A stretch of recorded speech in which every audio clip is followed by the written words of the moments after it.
just talk weather again. Sure. And then I'm going to go. Good? Okay. Then I'm going to go into graphics about the big groupings today and talk about the leaders. So. Cool. Do you want to read some of it? What have we got? You want to do a mic check, Andrew? Hello, hello, hello. Good morning. Doug Ginn leads the way at 9 under par from the Chicagoland area. He loves the Midwest. All right. Was a 2018 sponsor exemption. He got sick though, so he was disqualified. But he played 5 years after that. In the last 2 years, he's placed in the top 30 both years. So not too bad. A season, yeah. And then Hoba, he's my favorite. Do you know what they call his fan base? Homosexuals. Wow. But, yeah, it's pretty good. That's funny. I love it.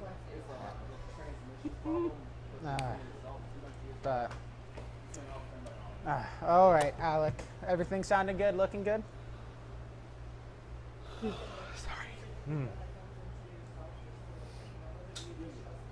Usually, but my cameras, I have like a speaker. It's not a big deal. It's just I versus E. But if you want to read any of these, you can. Do you want to read any? Oh, doesn't matter to me. Okay. Yeah, I probably don't have the slightest idea what some of these are. Yeah. You could read. I'm trying to think what has some of the easier names. You could do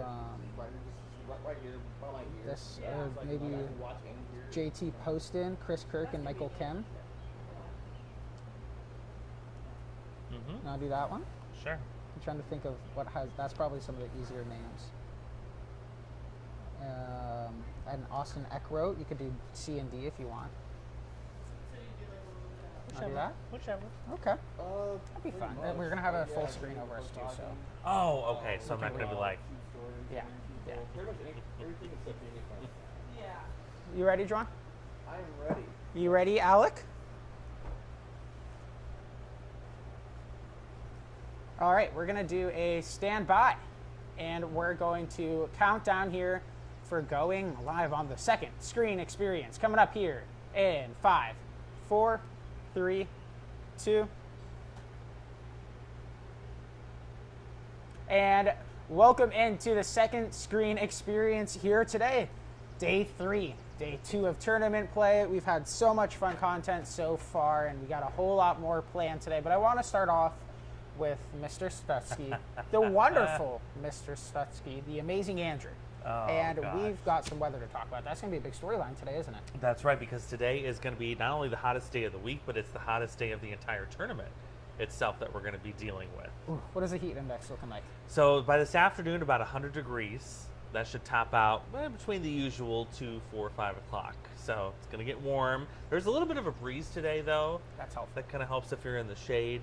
But yeah, today you really got to have that water game on. And I bet it doesn't help at a golf course, right? You would think all the humidity from all the plants, or rather river, all the little lakes, does that play a little bit of an effect too, maybe individually at the course compared to, say, what you would see at your house? Oh yeah, huge role, because you're talking, like you said, all the vegetation that we've got going on, all of that stuff transpires this moisture into the air, and yeah, it just further makes the humidity even that much more worse. Oh boy. So there's heat today, but then tomorrow it's almost a little bit of a different story into Sunday. What are we looking like with those storm chances? I know we've been talking about them all week. Are the concerts looking okay? How's tournament play looking? What are we looking at for timing? Yeah, so today's focus is on the heat, and then tomorrow's focus will be on the thunderstorm chances. So this morning we actually had a nice complex of storms coming in from southern Wisconsin. That left us alone, but it brings us more humidity, and it kind of supercharges the atmosphere for what can happen here tomorrow. So the data I looked at this morning, it's actually pushing the timing of the storms up a little bit more. Right now, the window for storms tomorrow, unfortunately, looks like it's going to be between about 4 and 6 o'clock. Oh boy. And we have concerts at the course, I believe, at about 5:45-ish. Yep, 5:30ish. So yeah, that could be a problem. However, I do like the progressive nature of these storms. They're going to be in and out quickly. So it may be one of those cases where maybe we're going to stop things for an hour or two, but then after that we can resume and things will be good. And on the flip side of that now, it looks like all day Sunday is dry. That's good news. Yes, That's very good news. And maybe cool us off a little bit, some other rainfall could. Yeah, less humidity on Sunday too, it looks like. Really? Yeah. So that's fantastic news for the final day of the tournament. So, that's so fun. So much better. And speaking of the tournament, we've got some stats to talk about. We've seen some fantastic golf so far, and we do want to start off here with Doug Ginn. Again, he is in first place. He led the day after day 1, 9 under par. he birdied half of the holes. He had a completely clean card, no bogeys yesterday. So that's a really impressive. And he's also kind of a localized guy, Chicagoland guy. And that's, for this tournament, this is one of the biggest tournaments for Chicagoland area. For the so area, a lot of visitors come in from Chicago. So that's big from him. He loves playing in the Midwest. He was a 2018 sponsor, as we talked about yesterday. Didn't play, but he's played the last 5 years, and he's performed pretty well in the last 2. We also have Max Homa. He was my favorite going into this, and he's playing fantastic. He's tied second with Austin Eckroat. They're both 8 under through 1 round. Lipsky, Stevens, Lauer, and our social media star and former champion Michael Kim. They are tied for 4. So that's going to be something we're going to be watching as we continue through the day. A lot of players in contention, but let's get to the marquee groups, Andrew, because that's going to be what a lot of people are excited about today. I'll start off with these ones, and they have already teed off, so keep that in mind. They're going to be starting on the back 9 here, so if you're coming in this morning, coming in soon, you'll catch these people probably finishing up their first 9 holes right around hole 17, 18. This is going to be Aldrich, Potgieter, Ben Griffin, and Michael Thorbjornsen. Potgieter is the lowest scorer of this grouping at 4 under, so he's still kind of in contention, and yeah, they're going to be on the back 9 for the rest of it. And why don't you take the next one, Andrew? Yeah, and the next is Ryan Palmer, and then you have Doug Him, and this is a name for me. This Ri Hisatsune. Okay. Oh my goodness, I'm glad you said that because I couldn't put that out there. And they're next, and it looks like they'll be teeing off on hole 10, and that is at 12:16 sharp. And when they say 12:16, They mean it. they mean 12. That's the one thing I learned when I first started coming here is timing is everything is on time. Yes, they got to keep it flowing. That's very important. And yeah, Doug, there's going to be some people to watch here. Michael Kim again. He's the big one. He is in a position, as I like to say, to be in position. So he's not exactly in first, but he could be there by the end of the day. Next one is at 12:49 as well, but this is going to be from the 10th tee box. So a little bit different. Actually, no, this one is at 12:49. Oh, okay. There's Yeah, so a little many, bit later. so many big groupings we're talking about. This one's going to be JT Poston, Chris Kirk, and Michael Kim. They're going to tee off on hole 1. There are multiple big names in here, but again, Michael Kim will be the one to watch out for. So, And Poston was one of the ones that came through here yesterday and had that big mob of people. Just the group of people just Yes. exploded in size. yes, you can tell there's a big group Yeah. going on when you see all of a sudden like 100 people are following, Yes. just walking down a hole. It's like, well, where did you come from? Yeah. And then you see who's playing. And it's like, yep. It it clicks makes in your head. sense. Clicks in your head. And we do have another one at the same time, don't we, Andrew? We do, yes. And this is the down here at the same time from the 10th tee box will be one of our players in second place. And the feature player in this marquee group will be Austin. It's Eckroat, right? Eckroat. Who's tied at second. Yeah, he was 5 under through 5 holes yesterday. He got an eagle 140 yards out. He dropped it in on hole 5. Absolutely incredible shot we saw Jeez. yesterday. But this next one, again, I'm a little biased because I'm a very big Max Homa fan, but this is another fantastic group. And not only Max Homa, we have Ricky Fowler in here as See, well. that's That's a going to name. be at 1 p.m. They're going to be teeing off from hole 1 again. Max Homa, he's in second place. Ricky also shot a 6 under score yesterday, so that's going to be a good group to watch. Plenty of people are going to be following them. But something that's interesting is these players played early yesterday. You know what happens as we continue throughout the day? What happens to the grass here? It starts to dry out. It's drying out. It's very firm. It's not squishy. The technical term I used yesterday. The grass is not squishy because it is so dry. And that's going to impact the players. We Yeah. saw yesterday the lowest score in the afternoon was only 6 under. Well, in the morning it was 9 under. So the more dry these greens get, the faster those putts are going to be, the harder those putts are going to be. So that's something we're watching today, especially with all the heat, too. Those players are going to be feeling it. Oh, yeah, that's going to have a factor in there. And we were talking this morning. Forgive my morning brain because, you know, my memory is terrible. Oh, on this shift. man's so busy. But we were talking about, I think it was one player in particular who was on your sheet here, on your list, that was looking for his first championship. And I can't remember, was it It might be Doug Gim Gim. or was it, you know what, I think it was Gim. I think Yeah. it was Doug Gim. He was looking for his first championship win. Which would be an incredible story. Yeah. I mean, we know magic happens here, right? It's a John Deere Classic, so wouldn't be surprised. I'd be curious to see, and I know there's a whole book of stats sitting right behind me that I could probably dig through, how many people had their first championship at the JDC in their career. That's a good stat. I think we Homework. should dig into that. Yeah, very curious. Digging into that means I go ask Corey Kuffler and Yes. our producer Bobby because they're They- doing all the data there. They know They know it all. everything. Yeah, so I'd be curious to see, how many times has that happened here? It's really interesting. Yeah. Speaking of interesting, we still got a whole lot more stuff planned today. We got a couple charities set at fooding stands today, so we're going to look at those. We might talk about some of the cooling centers, because you're going to definitely need those today here this afternoon as well. So stay with us here on the second screen experience. We have more Behind the Magic coming to you as we continue through the day. So yeah, keep this stream going. We'll be back in just about 20 to 30 minutes.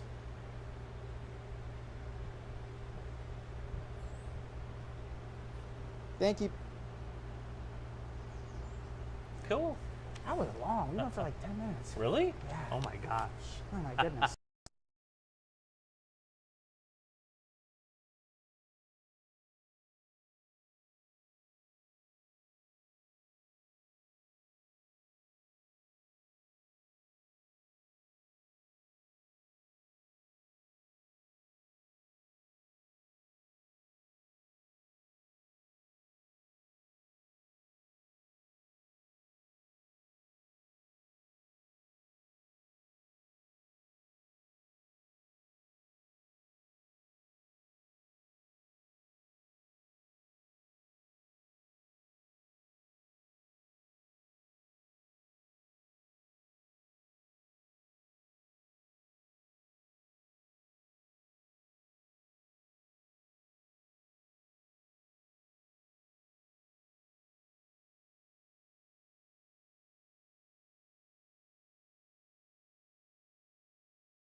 Just these two. Made sure she felt part of the tournament. And they put little Vicky on top. But it doesn't beat being back for the real thing. Good to see you too. Good to be seen. This year, a welcome back hug is served as a side with lunch. We're so glad to have her back. The ticket Nazi back in her seat. And I can tell when they're lying. Can I have you do a note? And a duo back in step again. Sorry.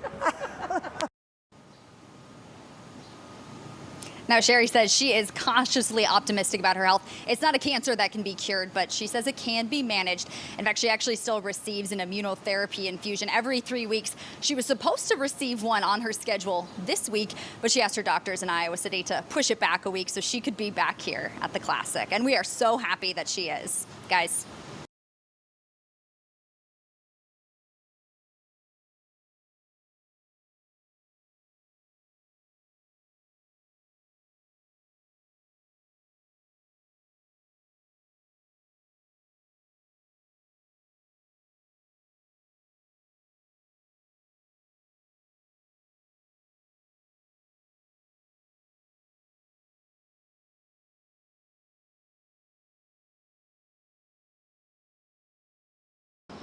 Hole number one, it's called Grand Detour, and it tells the story of John Deere, the blacksmith that came from Vermont to the Midwest, settled along the Oxbow bend of the Rock River in Grand Detour, Illinois.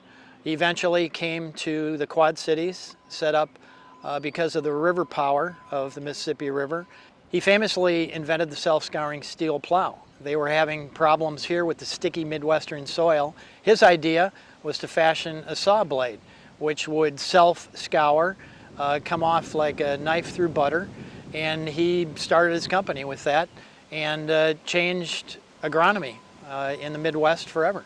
Grand Detour talks about a bend in the river. The bend in the first hole is a dogleg from right to left, and that's the reason that we named it Grand Detour. Hole number two, Colonel Davenport. Colonel Davenport, what an amazing part of Quad City history. One of the 4 Quad Cities. Davenport is named after him, and he was murdered by the banditti of the prairie, some outlaws who came into town. Unfortunately, he was their victim, and there was a search, and they finally found the banditti of the prairie in the farmhouse where the foundation still exists behind the second green. And once they were found, everything changed for them, and unfortunately everything changed for Colonel Davenport too, but we wanted to make sure that he was recognized and that part of Quad City history was retold on this hole. Hole number 3 is Stone House. Erskine Wilson owned eventually 1,800 acres here that he bought for $1 an acre on both sides of the Rock River. He is the guy that owned the farmhouse that the banditti of the prairie got caught in because he ran a ferry across the Rock River to both sides of his farm property.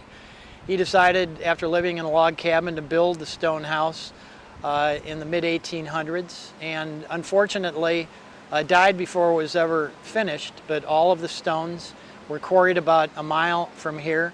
And the stone house, since 1854, has stood proudly here and now serves as the office of the John Deere Classic.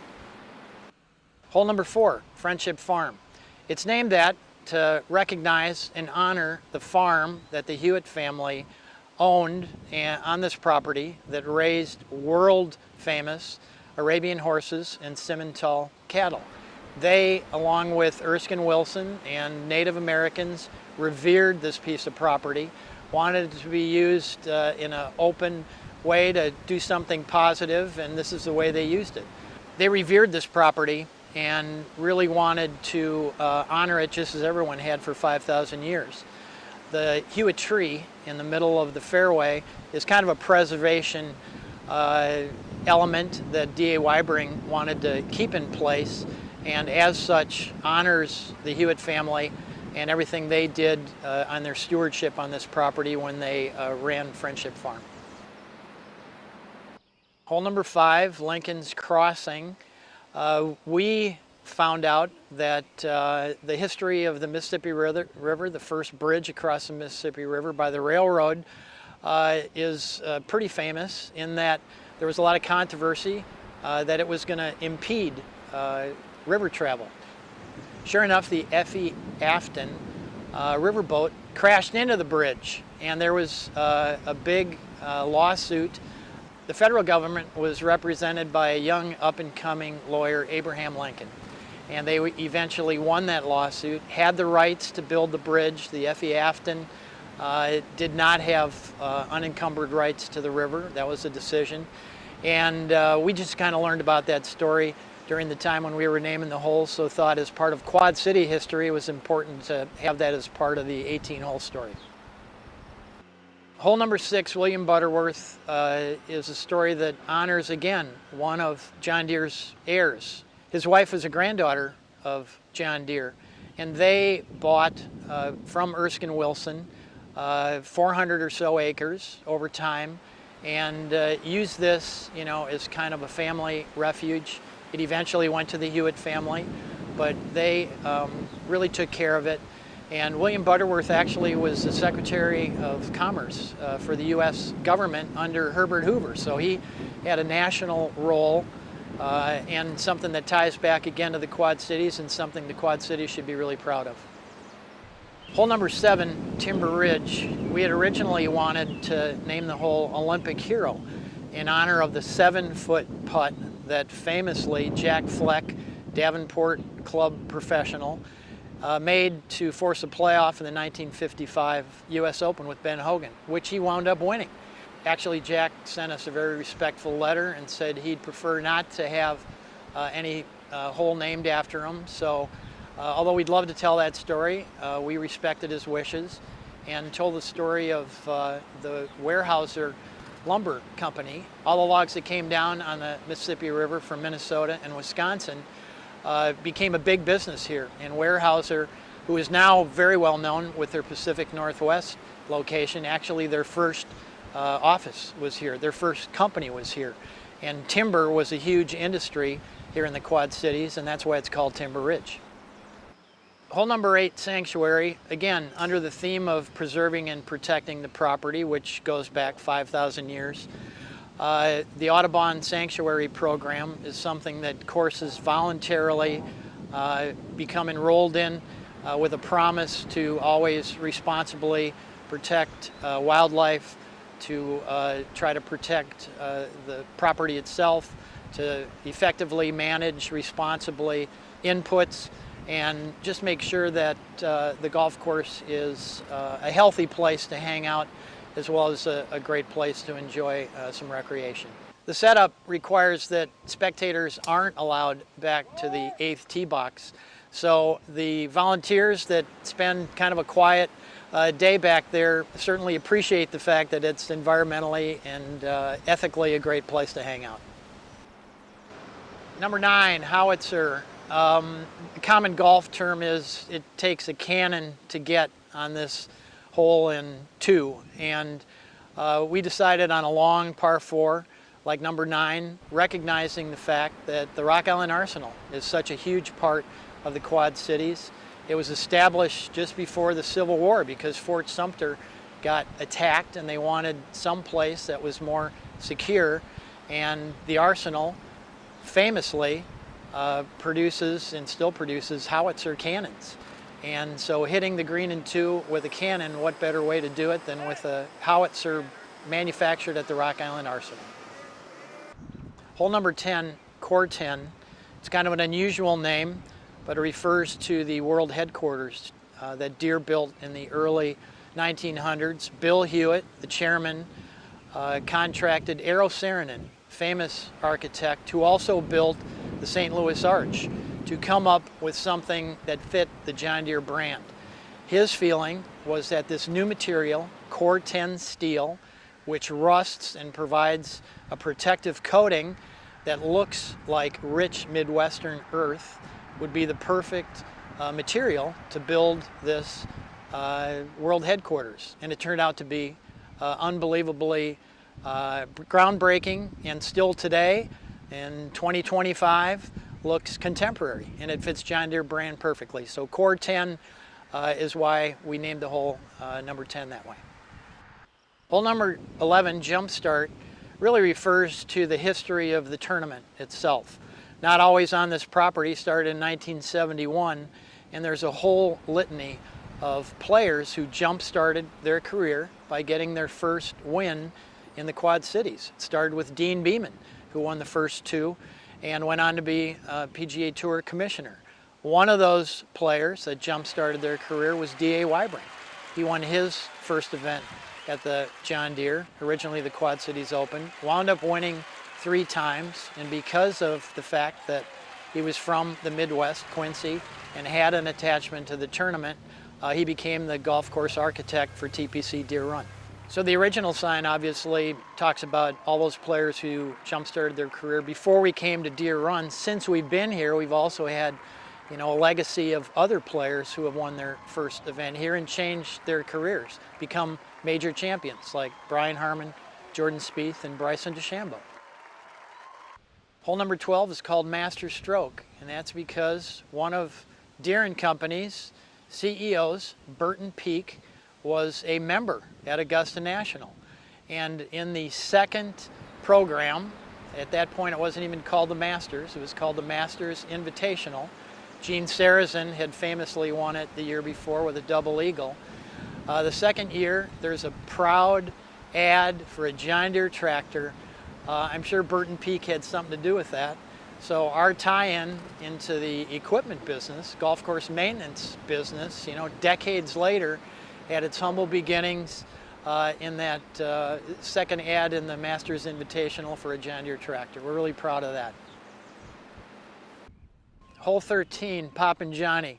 We just wanted, in the 18 holes, to recognize the legacy of John Deere. We talked about the tractors on the Master Stroke hole, and the thing that John Deere tractors famously were known for were their 2-cylinder engines, which had a distinctive pop, pop, pop, pop, pop when they went across the field. And farmers recognized it. It always brought warmth and good feelings to people who heard that. If you've ever heard it, you would never forget it.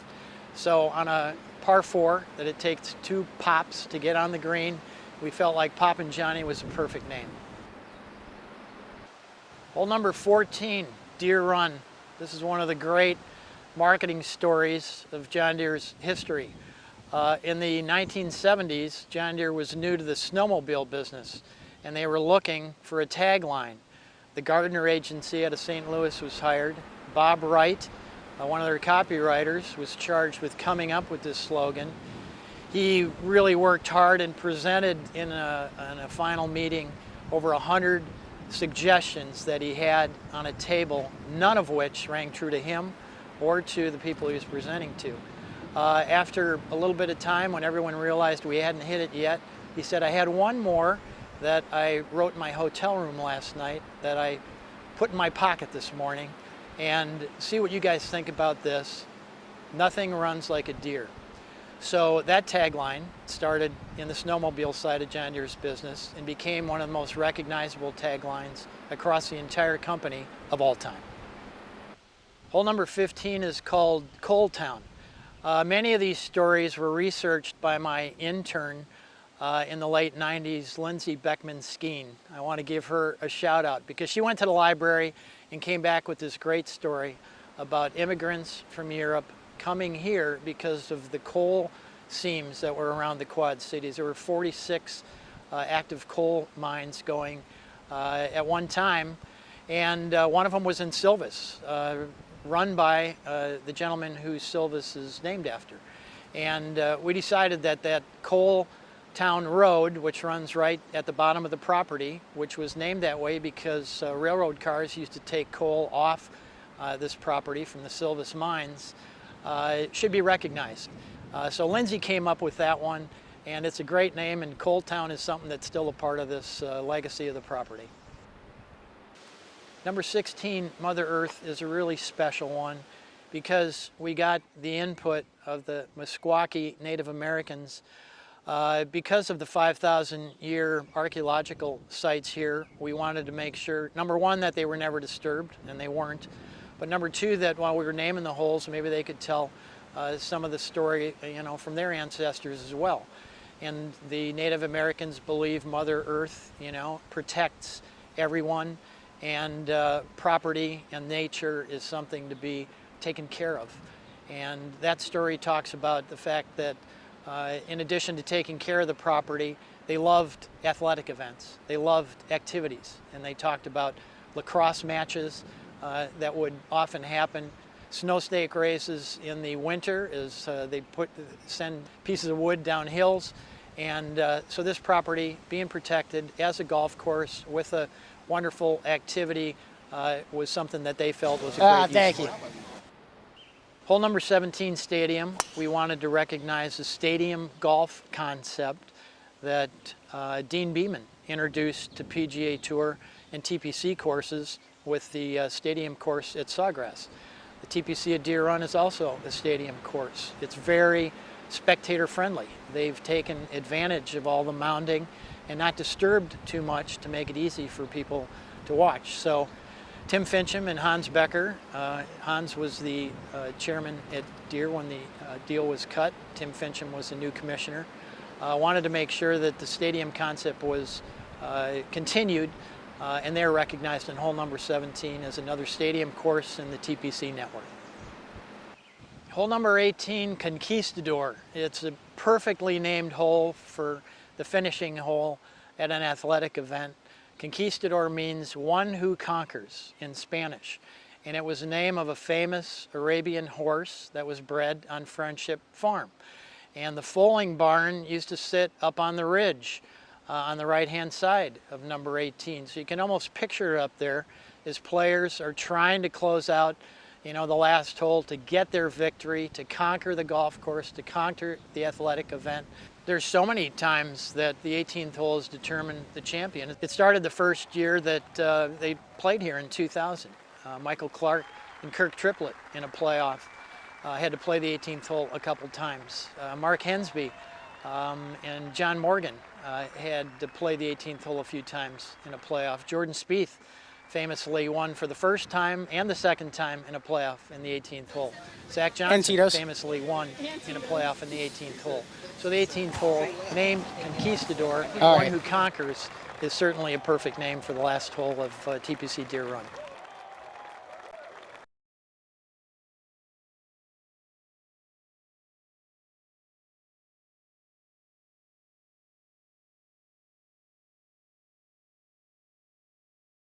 Four, three, two.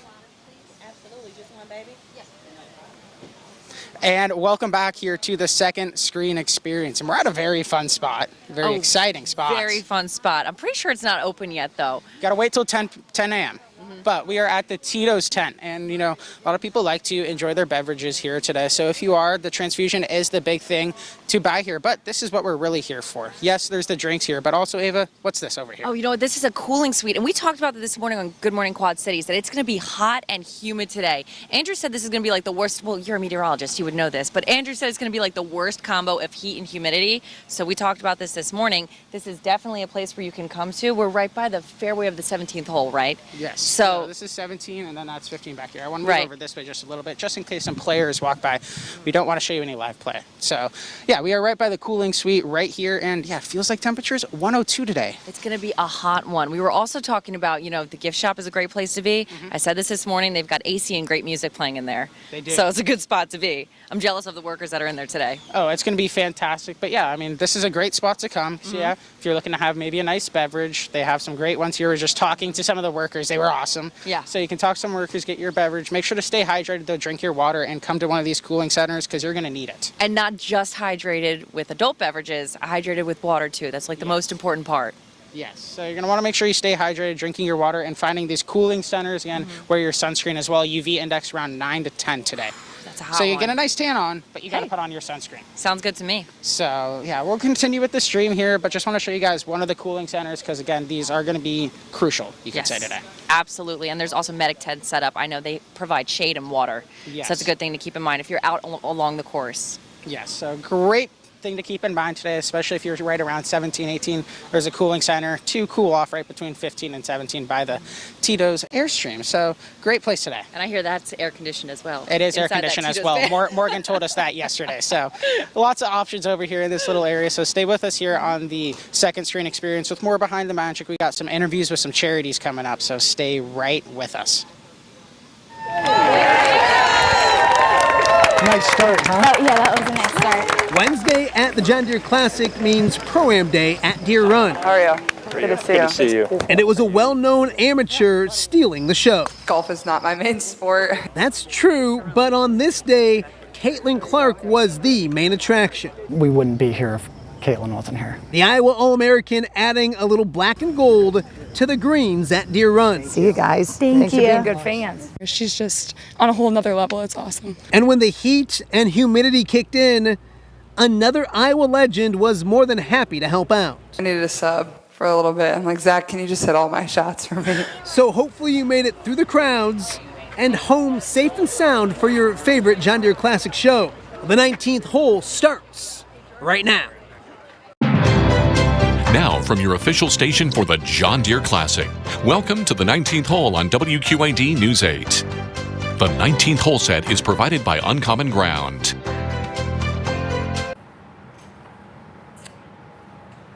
Welcome to the first 19th hole of 2023. Wednesday Pro-Am Day here at Deere Run, but it was far from your regular Pro-Am. This one was one of the most anticipated in years. You and I can remember back in the 80s and 90s. We didn't cover it, but the Celebrity Pro-Am drew so many big names to the sports from the sports world right here to the Oakwood Country Club. But 2015, Jordan Spieth, Bill Murray teamed up. That's one we'll never forget as well. Yeah, that one was a lot of fun. And now today, where the greatest women's basketball player on the planet took center stage here at Deere Run. We start our team coverage with WQAD's Camille Gear with much more on an Iowa All-American. Hey, Camille. Hey guys, Caitlin Clark is known for hitting threes anytime, anywhere. And today, the Iowa superstar traded the court for the green, hitting birdies instead of buckets with one of the best golfers in the world.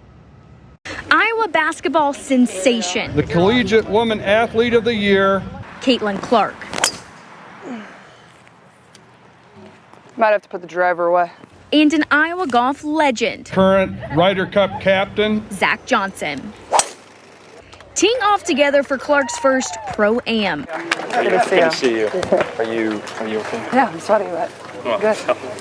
Ready to play with you. Yeah, you ready to carry? A merger of two of the best in the Hawkeye State. What time do you tee off tonight? Oh, beauty. It's different for me. This is a little out of my comfort zone, so just tried to have fun with it. And obviously, when you get to golf against, the Ryder Cup captain, not many people get that opportunity. Learning. We worked on my chipping a little bit. And laughing throughout the back nine. Zach's pretty funny. I will give him that. He's a funny guy. Really? My wife, can she hear A chance to play with the Ryder Cup captain was a no-brainer for Clark. It was an easy yes, and then obviously getting to play alongside Zach. I think this one is a little different, a little more special to me than any other Pro-Am that I could probably play in. Every Sunday I usually have the TV on and watching, so, and obviously a big fan of Zach, he's a great guy. A JDC legend, equally in awe by the National Player of the Year. We know that when she crosses half court, she's lethal. It's off the court. That makes it easy to be a fan. What happened this year in the NCAA Women's Tournament as an Iowan, but also a fan of sport, was just spectacular. Make no mistake, these two making time to talk black and gold basketball too. He's trying to recruit for us. Yeah.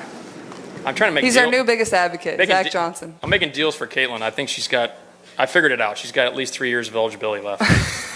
So he talked to the NCAA. Yeah, He's got it. they can't get anything done anyway, so they're not, might as well just try to get it done now. 3 years left, a couple corporate deals. And for the first time in his 21-year career at Deere Run, it's Zach taking a back seat to a new Hawkeye legend. Yeah, that's awesome, man. Guys. I mean, wouldn't have it any other way, and no one, you'd be lying to yourself if you said you were surprised.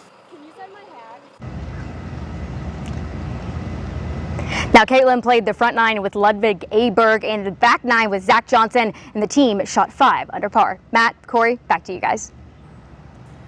Thanks, Camille. Now, of course, we were expecting some big crowds out here at TPC Deere Run following Caitlin Clark, and of course, they didn't disappoint. Yeah, it was a lot of fun today. Thousands upon thousands of fans flocked to the JDC Pro-Am, and you can tell, Corey, throughout the day, the crowds continued to get bigger and bigger, especially as we got close to time to tee it up with Zach Johnson. They call it the Caitlin Clark effect, and it was in full swing today. For more on that, we go live to WQAD's Shelby Kluver with much, much more on that. Hey, Shelby. Hey guys, you're absolutely right, but I would even say this is the Clark effect up close, since this is literally the closest a lot of her fans have ever gotten to her. And today we found out whether she's playing with one of these or with one of these. The fans will certainly wax poetic about Caitlin Clark.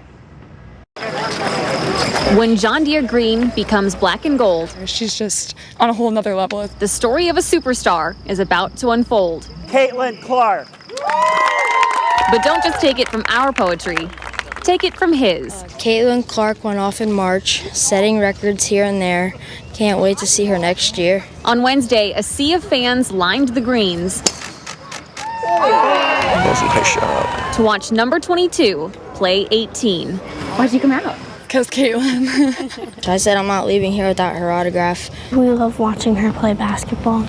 And for these fans, it's bigger than a round of golf. It means a lot. I mean, Caitlin's a huge role model, and she's very positive. Just take it from Taryn Lukes, who's about to attend the University of Iowa, all thanks to the Clark effect. She just brings like a whole new level of like excitement and fun, and we like love watching her. Really good. She did a good job. As she wound her way through Deere Run, Clark's committed crew carefully kept pace. Nice shot. That was good. Including superfans Sophia, Violet, and James Nelson. Nice start, huh? Oh, yeah, that was a nice start. For these girls, Clark has certainly left a mark. They didn't miss a single game all year. My wife and I just put in a bunch of new concrete in a basketball hoop because of these two and because of their inspiration for Caitlin Clark. And on Wednesday, they braved the heat, the hills, and the hordes of people just to see their favorite player. She's an inspiration to a lot of little girls and little boys, and she's a great basketball player in general, great person. Get over here. Physically, it's the closest the girls have ever gotten to the team. See you guys. Thank you. Including a high five and an autograph from Clark herself. It was really cool just to see my favorite player up close. She's definitely changed women's basketball, and it's good that people are finally tuning in. Tuning in and truly turning out for the woman who captivates at both tip-offs and tee-offs. That was cool. Oh my gosh. Poetry in motion, some may say, but we'll just call it the Caitlin Clark effect. Now, like so many fans, the Nelsons woke up at 5:30 this morning to get down here in time to watch Caitlin tee off. And Daz and Corey, you might want to keep an eye on Sophia. After her parents installed a basketball hoop, she goes out there 5 times a day for hours just shooting hoops like Caitlin. So you might see her in the future featured on The Score here on WQAD. Guys? No doubt, Shelby. Great story. You're a poet and you didn't know it. How about that? Caitlin Clark effect, definitely in effect out here, live and well at the JDC. And as you can see, it's the kids and teenagers that look up to the Iowa All-Americans so much. Yeah, that's what made this afternoon so special. After a long, long day of hot golf, it was hot out here. Caitlin Clark stuck around after a weather delay for the First Tee program's Youth Day. How did it feel when you beat South Carolina? That's a great question. It was awesome. A lot of you were probably there. Took that mojo into March, and really Georgia. A smart young girl right there. It was Clark doing the question and answer session with plenty of young golf and basketball fans. Clark always thinking about the younger generation and how she can give back and continue to be a positive role model. My favorite person to watch? I probably gotta say I really wanted to follow Caitlin Clark. Yeah? Yeah. Was she pretty cool to watch? Yeah. Did she say hi to you when she was there? Yeah, she did.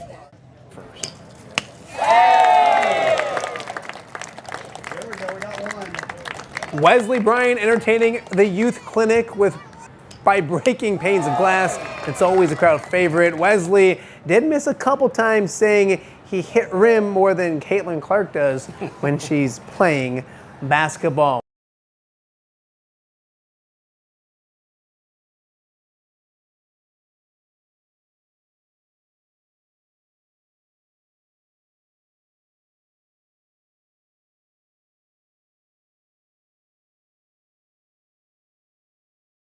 Let's take a look at our volunteer of the day. That would be Paul Plagans. He has a beautiful spot volunteering, a marshal overlooking the 18th hole. He volunteers with the Moline Rotary Club and has been helping out at the John Deere Classic for 11 years now. Plagans says he loves all the people out here at the TPC Deere Run, and that's what keeps him coming back. My friends were volunteering, and I asked them what it was about, and they told me what a great time it was and what a wonderful organization it is, and the John Deere Classic, and what it gives back to the community. So I thought I better get out there too. You meet so many people, you see people all day that care about our community, and it's just a wonderful community event. Paul loves being at the 18th hole volunteering, especially on Sunday to see the people and the concert, of course. When the 2025 John Deere Classic winner is named on Sunday and the trophy presentation begins, it's all kicked off by a very distinct sound. That's right. So we're going to show you. This is what it looks like from high above. It's super small, but you can see right down there in the bottom corner of your screen, that is a bagpipe player leading a group of flag bearers down the 18th hole fairway. And we are so excited to welcome Derek Grant, the Classic's resident bagpipe expert, to the current. Derek, thank you so much for being here. Oh, glad to be here. When and why did you start playing bagpipes? When I was, we immigrated to America when I was a little boy from Scotland. And when I was 10 years old, my mother asked me if I wanted to take bagpipe lessons from a friend of theirs in Cedar Rapids. Well, being a 10-year-old kid, I didn't think that was sounded like a good time, so I didn't start playing bagpipes then. But my mother never pressed the issue either. And I met my wife after my mother died, and that couple from Scotland came to our wedding, and we had bought me a kilt and hired a local bagpiper, Bill Lee, and that couple, Kenneth and Margaret McLeod from Scotland, were going back to retire in Scotland, and Kenneth says, "Well, I didn't play these bagpipes anymore. You may as well have them." So I got a set of bagpipes off of Kenneth and a book of music and a practice chanter, and I called our piper for our wedding and said, "Bill, I want to start learning on this," and that was 1991. And then how did you get involved with the John Deere Classic? Well, in 1993, our local Scottish Society of the Quad Cities, approached the tournament when it was still at Oakwood, and said, well, Scotland is the home of golf. There should probably be some representation of Scotland at the tournament. So in 1993, the tournament, they started having a bagpiper, and it was a local piper, Dr. Kirk Witherspoon, and local flag bearers, members of our society, who all have since sadly died, Charles Thompson, Chick Thompson, John Tennant, and Jim Scott. And then just started a tradition there on Sunday morning for the memorial service, have the bagpipes and the flags come up the fairway, and then they do a little memorial service for the volunteers that have passed away since the last tournament. And then they have a singer that comes and she sings Amazing Grace, and then I'll play a few tunes on the bagpipes. And then on Sunday afternoon, come back, and we all gather down on the 18th, and then just wait for our turn, and the tournament official's down there and gets a radio call and says, "Okay, go." And then I pipe up to the verge of the green, and they all stand there while the trophy's presented. And I started in 2003 with the duty. Long story short, Bill Lee played pipes for it, and his wife Peggy Lee has played for it. And then in 2003, I got the opportunity, and I've just done it ever since. Been here ever since. When you are walking down the 18th, I mean, I get goosebumps every time. The sound is incredible, and everyone is silent and watching you. Is there a lot of pressure in that moment? Yeah, it is. You want to start the bag. You want to inflate the bag and not make anything squeak or squeal. You want to have a good steady tone on the drones and then play your tune correctly. But my wife always says, 98% of people can't tell one bagpipe tune from another. So you're kind of worrying for no reason. You are such an important part of this. Yeah. Not only the part that maybe we all see at the 18th hole at the end of the tournament, but the other parts that you described.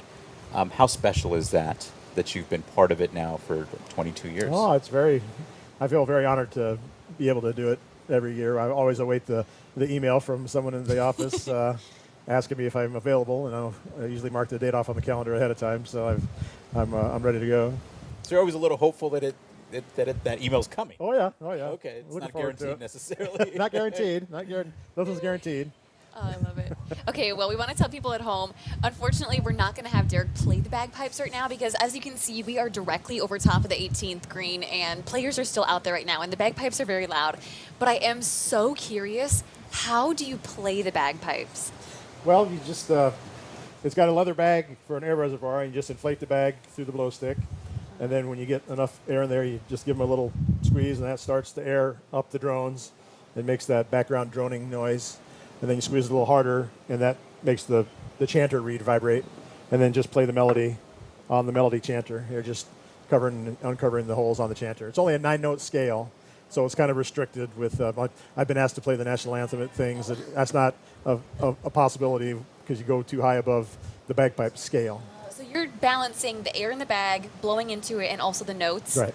Oh my gosh. Yeah, it takes a little while to get your technique, to get everything, to get a good steady pressure, and then have the tunes memorized, and then to play well. Wow. And do you play events around town as well? Yeah, I'll be tomorrow morning. I'll be in East Moline for the Firecracker 5K. Oh, yes. And then our band, our pipes and drums, will be in the East Moline 4th of July parade tomorrow afternoon. And then Saturday, I have a wedding to pipe at down in Alpha, Illinois.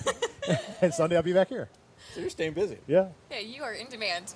Before we let you go, Derek, what is your advice if someone wants to get into bagpipes? Come to our practice on a Thursday night at Christ Anglican Church in Moline, and we'd be happy to have anybody that wants to learn bagpipes or drums. We always in need of drummers too. So I'd be, everybody's always welcome. We don't charge for our lessons, which is kind of antithetical to a Scot, not to charge for services rendered. But I love it. we have some young kids in the band right now that are just learning, and then we have our core group of experienced bagpipers that kind of show them the way. Has there been anyone that has nudged you and said, hey, when you are ready to hang up the bagpipes, I want to do that? No, not really. Nobody from our band has said that. No. Oh, my goodness. They just see how hard you work. Great job, yeah. Derek, thank you so much for coming on. Of all the years that I watched you come down the fairway, it just blows me away every single time. Thank you so much for your time. That was very kind. Thank you, Shelby. Thank you, John. Yeah, Absolutely. To the 19th hole, year after year, many of the same volunteers dedicate their time and efforts to the John Deere Classic. It's easy to see the friendships out around the course, but those friendships extend off the course too. Jenna Webster joins us live to show us a reunion a year in the making. Hey, Jenna. Yeah, guys, last year when I was out here, I did a story here in the volunteer tent with the volunteers who are in charge of making sure all the volunteers around the course get their lunch delivered to them. Well, last year there was a very important person missing from her role, and we are very glad to see her back in her seat again this year. We do have drinks. There's inside the volunteer tent. 1, 2, 3, and organization is down to a T. I'm just putting glue. And the ladies at the helm know a thing or two about getting lunch out the door. Hey, wait a minute. Even earning Sherry Bradley a nickname, the Ticket Nazi. It's true. It helps when the Sherry Sue duo have volunteered together for 10 years. Partners in crime. Partners in crime, that's right. Partners in crime, reunited after a year apart. My hair's shorter, but I'm back. Last year, Bradley's seat as the ticket taker I might put your sticker on there just was filled by someone else. You're gonna make me cry. I did. I miss the people. Mostly, yeah. It's been nice seeing everybody again. In February 2024, sorry. Bradley was diagnosed with stage 4 endometrial cancer. My last day of chemo, when they first told me what was going on, I said, okay, well, if I don't do any treatment, how long would I have? And they all looked at each other and they said 5 to 6 months. It wasn't a question she'd do the treatment, but it meant she had to sit out the classic. The pyramid? But every day, that's why I knew she'd find the pictures before me. Sue and the rest of the volunteer tent team. Is it just these two? Made sure she felt part of the tournament. And they put little Vicky on top. But it doesn't beat being back for the real thing. Good to see you too. Good to be seen. This year, a welcome back hug is served as a side with lunch. We're so glad to have her back. The Ticket Nazi back in her seat. And I can tell when they're lying. Can I have you do a note? And a duo back in step again. Sorry. Now, Sherry says she is cautiously optimistic about her health. It's not a cancer that can be cured, but she says it can be managed. In fact, she actually still receives an immunotherapy infusion every 3 weeks. She was supposed to receive one on her schedule this week, but she asked her doctors in Iowa City to push it back a week so she could be back here at the Classic. And we are so happy that she is. Guys. All right, let's take a look at our fan of the day out here at Deere Run.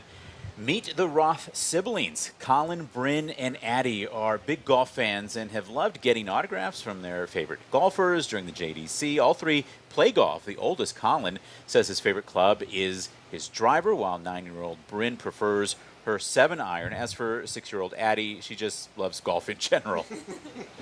He loves watching the golfers and doing the fun stuff in the fan zone. It's been really fun.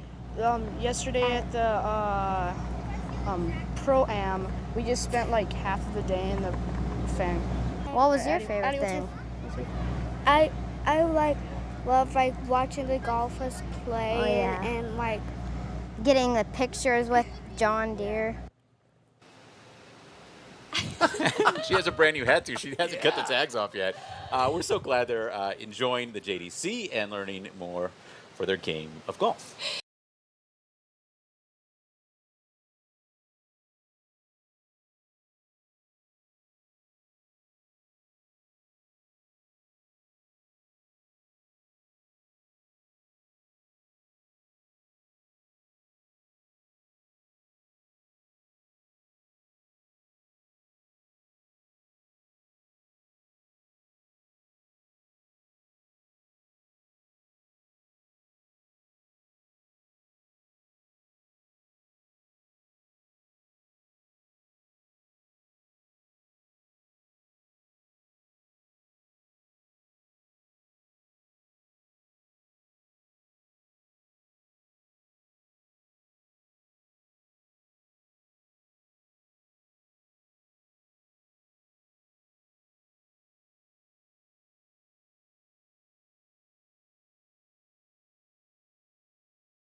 Instead, check this out.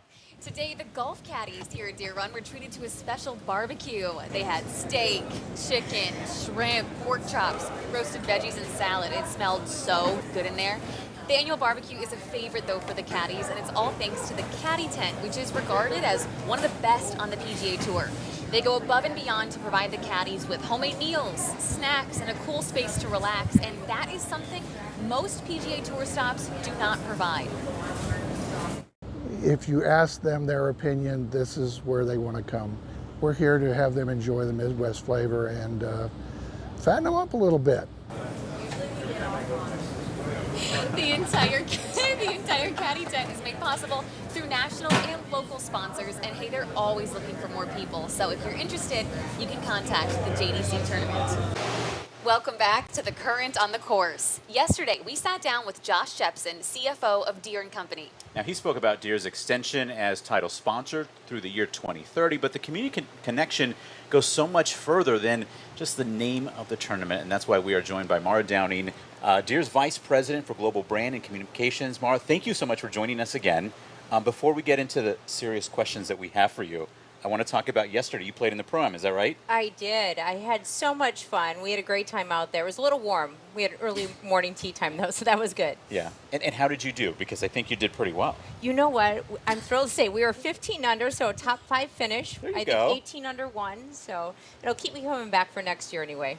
Very nice. Well, Mara, we know that John Deere and this tournament means so much to this community here. Can you talk about the connection from your point of view between this tournament and the QCA? You know, it's 1 week that makes me so proud to be a John Deere employee and a Quad citizen. And you think about all the people that come out to support this fabulous event, from the volunteers, over 2,000 volunteers from this community. And proud to say that John Deere employees represent about 25% of those volunteers. And so everybody shows up in a meaningful way. You know, last year we actually won Most Engaged Community from, it's an award the PGA Tour awards every year. And it's just one of those things that we're so proud of in terms of how our community shows up and supports this incredible event. You guys have always tried to make this event, especially in recent years, bigger, better, concerts on the course, a great example of that. Can you talk a little bit about the impact that's had on the tournament and the community? Well, it's been incredible. You know, we wanted to do something because not everybody plays golf. You know, it's and so it's a niche sport, and so we wanted to make sure that the whole community knew that they were welcome, and we wanted folks out at the course, and so the concerts have brought in the broader community base, and I would say we're attracting people as far away as St. Louis and Chicago.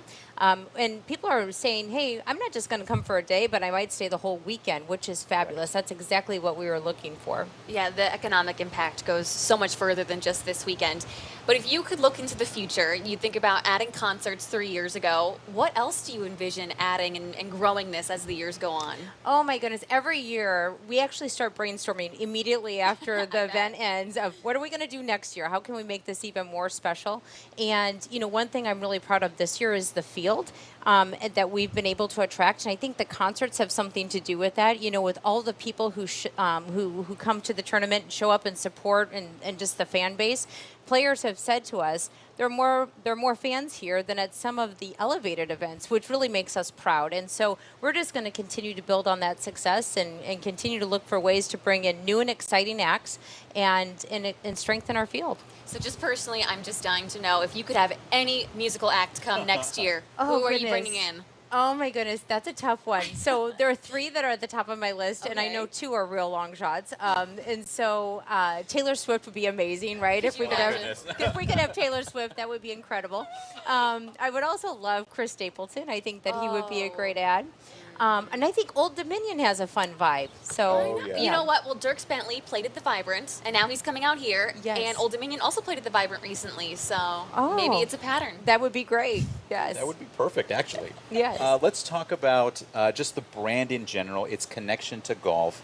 How does that connection work, and how does that really spread even beyond this community and internationally even? You know, our partnership with the PGA Tour has really been incredible. We signed our agreement over 25 years ago now, and we were just getting started in the golf business at that point in time. It was primarily a domestic business. And now outside the U.S., we've continued to grow and expand in our golf and utility equipment business. And the partnership with the PGA Tour, it's been great. We've grown together as they've expanded their global presence as well. Well, Mara, this has nothing to do with golf, but you personally, you have a really cool family connection to John Deere. Can you talk about that? So I'm a proud 3rd-generation John Deere employee. My grandfather worked for the company, and so did my father. And then specific to the tournament, because I think it does carry over, my father's been volunteering for 28 years. He's 87 years old. And he gets excited. He's here at 6 o'clock every morning to volunteer. It's incredible. So that's a lot of fun. And my sister was the tournament chair, the volunteer chair, a couple of years ago. So really neat family connections throughout the event and of course, to the company. And speaking of families, you get a front row seat to how this gets pulled off. Not just the volunteers, but everything that happens in the year preceding. It is the signature event of the Quad Cities. How proud are you, and what do you see that maybe we don't see that happens to make this happen? Well, you know, as John Deere employees, we are so proud to put this on. And like I said, the planning begins immediately after the event ends. We're already planning for the next year. But it's one of those things where employees are eager to be a part of it and want to know how can I get involved and how can I support the event. And so, you know, there's a lot that goes on behind the scenes. Deere personally has 3 waves of customers who come in for the event. And so there's a lot of work coordinating all of those logistics and details because it's a global customer base coming here. In fact, throughout the week, we have around 2,000, 2,500 guests, suppliers, customers who come to support the event and attend the John Deere Classic. And to learn a little bit about the company as well. Definitely. Yes. It's a great opportunity for our brand to be on full display and for people to learn more about our manufacturing operations and just who we are as a company and what our brand stands for. Amazing. Mara, thank you so much for your time. We know you're very busy out here. We really appreciate you stopping by. Well, thanks so much for having me. I appreciate it. The first hole here at TPC Deere Run is a par 4 named Granite Detour. The pros will play from about 420 yards. It's a short hole. First chance to get out of the gate strong. It's a birdie hole. You don't want to get too aggressive with the tee shot. It brings into the bunker on the left that is around the dog leg. Bunkers on the right aren't really in play unless you're going with the driver. Really, most players will take a 3-wood off this tee by the pros. With the hole only being about 420, you really can do whatever you want with the tee shot. There's a very generous fairway. It's a tough green though. The approach has a bunker on the right, a very deep swell on the left. So you really want to figure out where the pin's located and how to approach it from the best angle coming into the green. If the pin's back left, you want to be on the right side of the fairway. If the pin's back right, you want to be on the left side of the fairway to give yourself the best angle. And if you do miss it, you'll get hopefully in the middle of the green as opposed to missing it long or deep. After this hole, you have a par 5, which is very playable, but then after that, the course toughens up a little bit. And really, this is an opportunity to get your round started, settle into the round, and hopefully gets off to a really good start for the day. The second hole of TPC Deere Run, named Colonel Davenport, is a short par 5, 551 yards. The first thing you'll notice when you come to this tee box is just the picturesque views. Depending on how long the pro can hit the golf ball off the tee, there's a selection of bunkers on the right side. That's the hard part to navigate. If you can avoid that, maybe favor the left side, definitely have a short approach into the green. With a tee shot being downhill, you can definitely favor and get the ball down to the neck of the fairway where you can probably have 230 or less into the green. Now the greens are very much surrounded by a pond on the left, as well as some bunkers on the right, and a tree complex can make it very difficult to hit into that green. So you have to fly it to that green. You really can't run it up to the green. The whole green is surrounded by the nice stone house and barn behind it, which has a cool backdrop. Overall, the green can be difficult, especially when the green speeds get up a little bit. You have to control your spin going into that green as well, very much so, to manage the ball from rolling off the front of the green.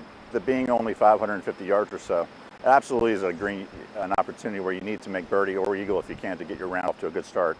The following holes after this do toughen up and less opportunities to make birdies. Third hole here at TPC Deere Run, long par 3 uphill, about 183 yards. The name of this hole is Stonehouse. The third hole is a tough par 3 uphill. It plays significantly uphill, usually about 8 to 12 yards depending on the tee location. The mindset here is just to get it on the green, 2-putt, and get on with the hole. There's a large bunker short right. If you try to go long or left, it falls off significantly to a low, tightly mown area. So there really is no place to miss it on this hole. Now the green is generous. It slopes from front to back, but it is very much a elevated green, which is difficult to hit on your first tee shot. Hole number 4 here at TPC Deere Run is a par 4, 455 yards. The name of the hole is Friendship Farm. The unique characteristics of this hole is the tree in the middle of the fairway. Yeah, the tree kind of defines the fairway. It's pretty much set right in the middle of it. It's a large fairway, about 80 yards across. If you can, you favor the right side. It's a slight dog leg to the right hole. If you can favor the right side, it will cut the hole shorter for you and give you a very approachable shot to the green, which is a difficult green. The green has a look of an infinity green behind it. It's very cool. It's very elevated. There's a large bunker complex to the left. If you miss it to the right, there's a low, short mown area to the right, which makes chipping very difficult to an elevated green. It's a narrow green, so you really want to be very precise with your approach shot, so having a shorter club into that is very beneficial. The green's not terribly difficult overall. It's fairly flat. The front has a little more undulation to it, but it's a very deep green, so you want to make sure you have the right distance from front to back. The fourth green is one of the best views on the property. You're elevated above hole number 2, and the area surrounding it. It's a great view of the property overall, and a cool spot to be on the golf course. Hole number 5 here at TPC Deere Run is a par 4, 429 yards. The name of this hole is Lincoln Crossing. You want to approach this hole, favor the left side of the fairway, taking on those bunkers, and make sure you don't fall off to the right. Going down the right side of this hole is just jail, to be honest with you. But the trees on the right really make a shot for where you have to chip out, save par for the hole if you can. The second shot plays slightly downhill to a narrow green. The complex of the green has several bunkers around it. Also a lot of rough behind it on the left side. It's a very narrow green, so you really have to be accurate with your distance, and coming from an elevated fairway down to the green complex makes it difficult, and your accuracy and distance control is very important. The left side of the green has a little bit of a false front to it. Fairly level for most part. The speed of the green can be interesting depending on where you're positioned on the hole. Make for a difficult 2-putt sometimes. Great viewing hole in 5, a great grandstand behind the hole. It's a great view from behind the green to the fairway to see players coming in. And it has a lot of exciting shots coming into this green. Hole number 6 here at TPC Deere Run is a short par 4, playing 365 yards. Name of the hole is William Butterworth. For most pros, they'll take less than a driver here, and it's more precision shot off the tee. It's definitely a shot maker's hole here. The fairway runs out. There's a large bunker on the left, tree complex on the right. You really are just playing to a spot where you want to approach the green from. Somewhere in the neighborhood of 120, 130 yards is ideal. Second shot can't be a challenge. You're playing from an elevated fairway to an elevated green with a low spot in between those two. The green complex is very complicated. There's several locations guarded by a large bunker on the right and a runoff on the back of the green.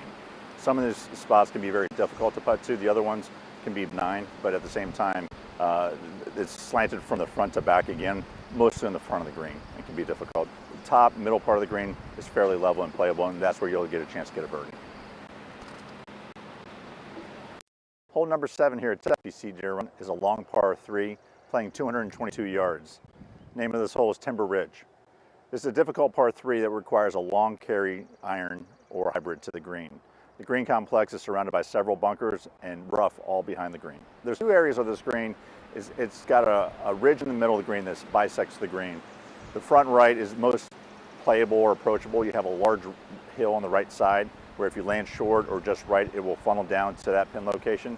Also on the left side of the green, if you play to the middle of the green or slightly left, it will funnel down to that portion of the green as well. A difficult pin is back middle of the green where it's really hard to get back to that far pin location in the back. The green can get fast on this hole if you're not careful, and you can sometimes get the putts can get away from you. Par is always good. If you can get to the green and land on the green and 2-putt and get out of here, that's a great score. If you're getting into a bunker or the rough around the green, it's going to make it very difficult up and down. Hole number 8 here at TPC Deere Run. It's a short par 4, playing 428 yards. The name of this hole is Sanctuary. The tee box on this hole comes straight out from a chute of trees to a very narrow fairway. It feels a little claustrophobic on this tee shot, so you have to be very much controlling. Luckily, the hole's not terribly long where you have to hit a long drive, but the closer you can get to the green makes the approach shot much more playable. The approach shot to the green is very challenging with bunkers surrounding the complex and an elevated green. Depending on where the flag is on the hole, it's a front pin. That's the most challenging on this hole is the front pin location. You got a bunk to the left, you have a huge swale to the right. That's very difficult up and down. The pin's in the middle or towards the back, that's where they're looking to make birdie and take advantage of the pin location. This green's got very subtle nuances to it. It's fairly flat, but it's a difficult read. You sometimes think it's going to go one direction, it goes another. It plays slightly back towards the river where it drains a little bit, and sometimes that catches players off guard and not unsure of what to read in this green. Hole number 9 here at TPC Deere Run is a long par 4, playing 485 yards. The name of this hole is Howitzer. The tee shot's important. If you don't find the fairway here, you really set yourself up for a difficult approach into the green. There's a lot of trees once you get past your second shot here into the green. If you hit a long drive, you can get to a narrow part of the fairway that swales down. So a lot of the players lay up depending on where it is, shorter so they have a flat lie into the green. That distance is anywhere from 180 to 200 into the green depending, to a very, very difficult green complex. The green's surrounded by 2 bunkers, narrow in the front and a little bit wider in the back, but it's slightly elevated and it's a tough shot with the trees surrounding it all around the entire hole in the second shot. The green is challenging. The front is narrow. Probably the most approachable is the front pin location. Number 9 is probably in the top 2 difficult holes depending on where the wind's the direction for the day. It requires a long tee shot, accurate tee shot, and the second shot is probably the most difficult on the golf course, very much so. And if you get 3, you're definitely gaining on the field. The 10th hole here at TPC Deere Run is a par 5, playing 581 yards. The name of this hole is Core 10. If you can push your drive down the fairway on this hole, absolutely is a birdie / eagle hole. The challenge comes around the green complex, where there's a pond to the right, bunkers to the left, so you have to have an accurate second shot. So depending on how your lie is and your approach shot is, the distance, and how comfortable you are with your second shot to go the green into, but it's definitely a birdie hole. If you don't make birdie here, you're losing to the field for sure. Being a par 5, the green is not terribly difficult. For the most part, the front half is fairly flat. The toughest green location, pin location, I should say, is back left. There's an elevated portion there. If you're not able to stop it and spin it in that location very well, it's going to feed back down to the middle of the green. I feel with only 3 par 5s on the golf course, birdieing all 3 of them are a priority. With the scores being tended to be on the lower side out here, especially with benign winds sometimes, there's not a lot of defense other than the rough. So if you can make birdies on the par 5s, it will make it offset some of the challenging par 4s that we have on the course. Hole number 11 here at TPC Deere Run is a short par 4, 428 yards. Name of this hole is Jumpstart. Tee shot off this hole requires a very accurate tee shot. There's trees lined both sides of the fairway with a large tree on the left side as well. The visual is difficult. This hole feels claustrophobic again, similar to number 6 coming out of the chute. Both sides of the fairway are no-go. If you miss to the right, it's a hazard. You miss to the left, it's basically a chip out to the fairway once again. You can't hit full driver here. because the fairway does run out a little bit towards the end, so you want to hit to the plateau on the top of the fairway, which is usually about 250, 260 out. The approach to the green is an amazing green complex. Elevated green angled towards the fairway, 2 large bunkers flanking it. Most birdies will come from the front pin location, front right, front left. It's a benign part of the green. The green is bisected by a very substantial hill. The back left and the back right will be the most difficult to get close to, as well as also getting a flat putt up there is going to be difficult as well. With the way the green slopes, the speeds can get out of control, and a 3-putt is realistic here on this hole. The 12th hole here at TPC Deere Run is a long par 3 playing 208 yards. The name of this hole is Master Stroke. Visually from this tee shot, it's a little intimidating. There's a lot around the green complex. There's trees to the right, so you feel a little more claustrophobic on this tee shot. The green complex is difficult. While it's a large green, there's a large bunker to the right, large bunker to the left, and if you go long, the rough is significantly brutal behind it. So you really need to hit the green at all costs. Once you get to the green, it's a very difficult green complex. Significant slope in the middle of the green, bisecting the green. Top left pin location is probably the most difficult, where front right or front left is actually very playable, and if you hit a good shot there, you could try to make a birdie and take one up the field here. If you feel comfortable with the tee shot being a little bit on the longer side, you can definitely take advantage of it. If the pin is in the back left, a great shot back there will get you up on the field. If you miss the green, you're going to make bogey, most likely without a great approach shot to the green. Hole number 13 here at TPC Deere Run is a short par 4 playing 428 yards. The name of this hole is Poppin' Johnny. The key to this hole is getting your drive as far down as you possibly can. The fairway is 50 yards across. We've tightened it up recently with the bunker renovation, brought that bunker a little bit more into play, but really you can hit a 3-wood or driver and get it where the fairway banks a little bit right to left and get it down there 80, 100 yards, whatever your number will be. Probably the most challenging part of the hole is the approach shot. The green's slightly elevated, so you're hitting up to a little bit of a plateau green, guarded by 2 bunkers on the left and a hole off to the right. Fairly benign green for the most part, just bisected by a small ridge in the middle. The front pin location is probably the most approachable. If you do spin it too much, it'll come off to the front, but really that's probably where you'll make the most birdies. The back pin location can be a little more challenging. We're just getting your distances right on that spot. Hole 14 here at TPC Deere Run is a very reachable par 4 playing 358 yards. The name of this hole is Deere Run. It's a very much a risk-reward hole. Many options off the tee box. If the tee's playing short, they'll go for the green. If it's playing longer, you'll probably want to just hit 230 out to the left, give yourself the most approachable direction to the green. The fairway's got a lot of undulation to it, so the layup is important. And then the green complex has a lot going on. Bunker to the left, huge swale to the right, where if you go down to the right side, pretty much a brutal up and down from any location. You're below the green, 10, 15 feet above your head. The green complex overall, once you get up there, is fairly benign on the front part of the green. However, the middle to the back is very difficult. It's elevated, it's severely banked from front to back. The trouble on this hole is right of the green. You miss right of the green, you really don't have a shot. If by whatever reasons you hit the ball long over the green, it's into a hazard, you're out of play. So you want to have control on that shot, but if you want to get aggressive, hitting a driver over that last bunker is really an aggressive play.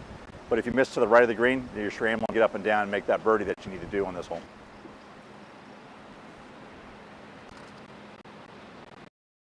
The 15th hole here at TPC Deere Run is a long par 4 playing 484 yards. The name of this hole is Coal Town. A long drive on this hole is required to get a shorter approach shot to the green. On this hole, most players are looking to go down the right side. The hill there favors a kick to the left to get into the fairway. Anything left on this hole is really not a great spot. There's a bunker there that protects it, that could save you from going into the hazard. Anywhere down the left side or into left rough would be a very difficult shot to the green. The green complex is very interesting here. The green's elevated. There's a false front to the left side of the green. So trying to play to that front right position, you better be accurate. There's also a bunker to the right and also to the left. Really the most difficult pin location is probably back left. If you miss it to the left side, there is a substantial fall off with the rough being very difficult over there. The green's bisected by another ridge down the middle, and they can get very fast back that portion of the green. You've got 2 easy holes prior to this. You come into this hole and this is all you want. You really want to make par here if you can, get through this hole. You've got a short par 3 after this. You also have a short par 5 that's very vertical, and then an 18th hole that you just want to make par on and get out of here. Hole 16 here at TPC Deere Run is par 3, 158 yards. The name of this hole is Mother Earth. 16 is probably our signature hole here at TPC Deere Run. It's a beautiful view of the hole right along the edge of the river is perfect. This is an interesting hole with the wind. Depending on where the wind can go, sometimes can really accentuate or not involve the shot at all. If there's a little west to east wind, it can encourage your ball to go towards the water that you won't even feel in the tee box. The easiest pin location is probably front right. There's a backstop there where you can spin off of that and bring the ball back down to the hole. The two more difficult is middle left or back right. Yeah, after you get through 15, you kind of start seeing, you can hear the roars on 18. This whole area is kind of connected. So coming to 16, and you know you're feeling the pressure of the last 3 holes. This is definitely a birdie opportunity if you can get a good shot, a good yardage into the pin that you're looking to get into. And the toughest part is reading this green. It can be a difficult read. With the Rock River right here, there's more into it or less into the read of the putt than you think. 17th hole here at TPC Deere Run is a long par 5 playing 569 yards. The name of this hole is Stadium. Very much a birdie hole for most of the players coming out here. While it's fairly lengthy at 570 yards, it is definitely reachable in 2. The fairway has a bend to it where you can throw a draw out there and draw it around the corner and make it to where you're 230 to 250 from the green. There's a huge swale around the right back of the green, but I think the players feel they can get up and down from there. There's a bunker short right as well protecting the green, but it is a very approachable green from the left side coming into this green. The green complex itself is tricky. Front pin location probably the easiest. There's also a huge wrap around to the right, where if you go for that pin and you miss it to the right, you have a difficult up and down from that low swale. The left, top left to the middle of the green is probably the most difficult plateau area to get to. And you have to have accuracy with your approach shot there. If you've gotten to this hole and of any sort of contention with the tournament, you've got to make a birdie or even an eagle here if you can, because 18 is really holding on. If you can make a birdie there, you're still one. But birdieing here is a requirement coming into the last few holes here. The 18th hole here at TPC Deere Run is a long par 4 playing 476 yards. The name of this hole is Conquistador. A long, accurate drive is required on this tee box. Coming from an elevated tee box, you can see the entire hole. There's a lot going on the visual. Spectators, bunkers on the left, trees on the right. You have to focus on this hole to get an accurate tee shot. From the fairway, you have the pond on the left, narrow green, bunker short right, long left. When you're looking at the green complex, you really have to figure out your distance control going into that green. 18th is a great finishing hole. I mean, when you're looking at the tee shot, you have to hit in the fairway. Then you have another approach shot where everybody's looking at the water and favoring to say, all right, I'm going to go in the water, so I'm going to miss it to the right, bringing in bunkers and the short mown area to the right. The depth of the green gets everybody. It's a long green, narrow green, and it's the whole complex of the area. It's very much a stadium complex there with a clubhouse to the right, usually people on the hill to the right as well. It's a great amphitheater location to come into the finishing hole.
nothing's visual.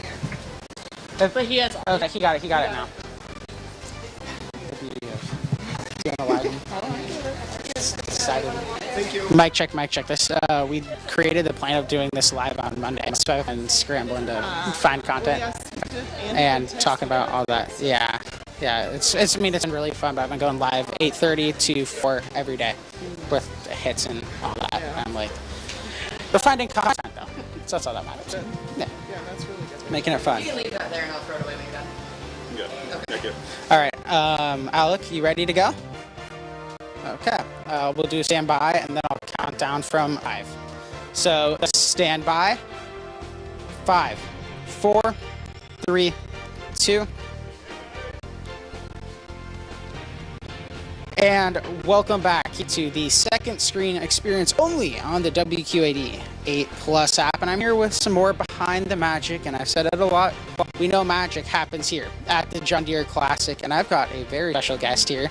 We're at the 9th hole concession stand with the Silvis Little League. We got a former WQAD 8er and the vice president of the Silvis Little League, Amber Mathias. How's it doing today? We're doing well. It's a little bit toasty out here, but we'll survive. That's usually the deal with the John Deere Classic. It's like hot and muggy, but that time of year, right? We expect the mugginess, and today is going to be the kind of hottest day, but a great thing you can do on a hot day like this is stop by a concession stand and get your water, and I think this is a great place to do it. You want to tell them why?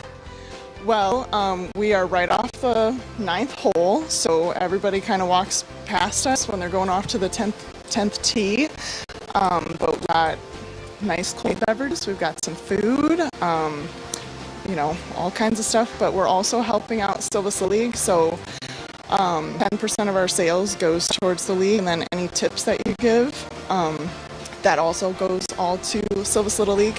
We're actually giving out these nice koozies. There's some bigger cans, and there's some for the bottles and the seltzers and stuff like that. So you give us a tip, you'll get a nice koozie to keep drink cold all through the tournament. So you're definitely going to need that, especially today, and get all your waters and your little beverages too. That's, I bet, what you get those with as well. Oh yes, definitely. So all sorts of options here. And now, how long have you guys been doing this? Because this is a great location too to have this spot right on the hardest hole on the course. Yes. So we've been in this spot probably for like 3 to 5 years, I think. We used to be over off the driving range, but once this spot opened up, obviously we wanted to take advantage. But yeah, so we've been out here. I've been part of the Little League for 3-4 years now. So we've been at this spot since I started. But it's a great spot because you get to meet a lot of people, and you know, everybody comes through and to chat with them, and then you get to see the golfers as they're walking over to the 10th tee and stuff like that. So it's a lot of fun. So, and you were talking about, you know, you get 10% of the sales, you get donations, you get the koozies. Now, you were telling me about how many teams you have. What do these donations do, and how beneficial is to the Silvis Little League? So these funds, this year we actually have some really big plans. We're working towards resurfacing some of our fields. So a lot of the funds will go towards that. We have 2 teams that are going to state this year, junior boys and junior girls. Junior boys ball and junior girls softball are going to state this year. They won their district tournaments, so that's pretty exciting. But you know, they're raising fund now to go to their tournaments. The girls actually start tomorrow, and then the boys start next week. But so like all of the funds that we get go towards improvements to the field, to the facilities that we have. They go towards equipment that we need. What else? They go towards, you know, jerseys and things like that for the next year. So everything that we make, obviously, we're a nonprofit, so everything we make goes back into Little League. So it's, you know, we really, really depend on this concession stand to give us a lot of funds for the next year. So, and, you know, whatever we need to do. So, and whatever we make here, that really, you know, determines what we can do in the next year. It's incredible, and as a former Little Leaguer myself, while I might not be from here, Little League is one of the best experiences I've had in my whole life. I remember playing the All-Star game, that. It's so fun and so incredible for the kids, so it's a great opportunity to come here. Fast, we'll do something fun. You guys have food options, tier 2. What's your favorite one? Ooh, You know, it kind of depends. I gotta say the pork chop is probably my favorite. That's the consensus. Yeah, yeah, it's good. But I don't know if we have the brisket this year, but last year we had a brisket, and that was pretty good too. So, you know. I saw a head nod over there that we do have the brisket, right? We do, and I will say that is fantastic too. I went to school in Texas. That competes with Texas brisket. That's how good this brisket is here. Yeah, very good brisket sandwiches. Yes. So all sorts of food here, and you get to watch, the hardest hole on the course. We got some fantastic groups here this afternoon as well. I know we still have Ricky making his way through with Matt Homa. We have Gim, the leaders, making his way through as well this afternoon. So come by. You'll see them here on the ninth hole playing the hardest hole on the course. Really no better watching option, right? And you get all your beverages and your food here at the concession stand with the Silvis Little League. Amber, thank you so much. It was incredible to meet you and have this interview. And we got more planned. Again, we got a scoreboard update. We'll keep you guys updated on. We got those big names starting to make their way here through soon. We'll get some more fan interactions and meet with some more charities here as we continue through it only on that 8+ app. So keep the stream going. We'll be back in just a little bit. Thank you. Amazing. Thank you so much. That's so good. Yeah.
magic happens here on Deere Classic. I'm going to be taking you starting here with Taylor. Helps manage the store here. With the PGA Tour now for just about 10 years. And we got a whole lot of merchandise here. So I want to talk to you maybe about some questions. Pretty busy week tournament play. Get what's going on. Recommend maybe people get here sooner. You got to get guys limited runs. It's just about a few items this year that I'd love to showcase. Yeah. Okay, so we do have really good this year. Great designs. Our team job. Honing in on kids, some of the John Deere Classic, a little bit, and then I'm really excited. So I actually got this one myself. I came in here and bought that Peter Morgan. So I had to buy that one. The design, the golf ball was absolutely fantastic. So like I say, amazing job of honing in on the local market, and then just they speak here. It gives people an opportunity for graphics that aren't just the traditional. Yes, and it's green, all the green, all the yellow. It's golf course. You see all the heavy equipment and stuff. They want to hone in on that in a merchandise. Showing us all these hats. I've seen, I think, what are some of the other big sellers? Cool. We sell about 4,000 hats during the day. That's incredible, right? Huge number. Yeah, of the individual logo balls. So you got to get here early. But one other thing was this custom piece here. So we're the only one. So with the tournament following, we just created this custom fireworks in the white, very limited size, and you're going to get it while you can. Yes. I mean, there's a John Deere and a golf tournament on the floor. You see the tee markers on course, like that's on tour. They're right? some of the track. Yeah. Top tier. So, you said this isn't the only that you do. So, kind of what do you do here? Tell people about that. So we're very fortunate. I'm in the PGA Tour owns or operates about 6 on the PGA Tour schedule, whether it's at a TV, some of our other events, Tour Championship every couple of years. So I got the great honor of working with our DPC clubs around that and working with their teams on all being on site with them for the week. Yeah, so this is David one, right? I love shopping for my son. I love shopping for other people. Yeah, it's such good birch here. And you want to get in here relatively. So we're open throughout the morning, and then we'll close with about 30 minutes. And probably the first minute play. Because you start with it, right? Yep, it is. Unfortunately, sure there's a beast here, but we encourage everyone to just play 18 green. Right. Awesome. So, yeah. Get here. I mean, I might have to go make another purchase. Kids love that for autographs. Also, they got some flags. We got a Wi-Fi.